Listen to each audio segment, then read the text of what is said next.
मला एका गोष्टीचं आश्चर्य वाटतंय की 6वा मजला संपूर्ण जळालेला असताना सीएम साहेबांचं चेंबर जे आहे चेंबर तिथं मात्र एवढं काही झालेलं नाहीये। मात्र मंत्रिमंडळाचा हॉल पूर्ण जळाला। त्याच्या शेजारी सीएम साहेबांच्या इथं कॉन्फरन्स हॉल आहे तो पूर्ण जळाला। 5वा 6वा 4था हा मजला पूर्ण जळालेला है। मेरे कमरे में जो मेरा कमरा है और मेरे कमरे का जो चेंबर है उसमें बहुत बड़े बड़े दरवाजे और उसकी दीवारें शायद सीमेंट की है। ये सारा अपघात होने का कारण है कि पूरे हॉल में पार्टीशन जो लकड़ी के पार्टीशन एकदम जल गए।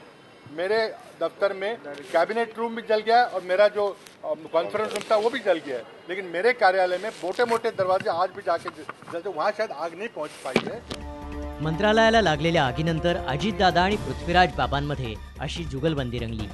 पण त्यानंतरही हा प्रश्न मुख्यमंत्र्यांचा पाठलाग सोडताना दिसत नाही। प्रणव मुखर्जी राष्ट्रपती पदाचा उमेदवारी अर्ज भरणार म्हणून मुख्यमंत्री काल रात्रीपासून दिल्लीत होते। आज सकाळी प्रणवदा अर्ज भरण्यासाठी संसद भवनात आले। मात्र प्रणवदांबरोबरच चर्चेच्या केंद्रस्थानी राहिले ते मुख्यमंत्री। संरक्षण राज्यमंत्री पल्लम राजू यांनी मंत्रालयातल्या आगीची चौकशी करतानाच मुख्यमंत्र्यांचं दालन कसं सुरक्षित राहिलं असा प्रश्न केला। त्यानंतर पंतप्रधान कार्यालयाचे राज्यमंत्री व्ही नारायणसामी, आदिवासी विकास मंत्री किशोरचंद्र देव, वन आणि पर्यावरण राज्यमंत्री जयंती नटराजन यांनीही मुख्यमंत्र्यांना याबाबत विचारणा केली। आपल्या चेंबरच्या भिंती मजबूत असल्यामुळे आग कशी लागली नाही हे स्पष्टीकरण मुख्यमंत्री प्रत्येकालाच देत होते। दादांनी विचारलेल्या प्रश्नाची धग मुख्यमंत्र्यांना दिल्लीतही जाणवली। Bureau report, Saam Marathi.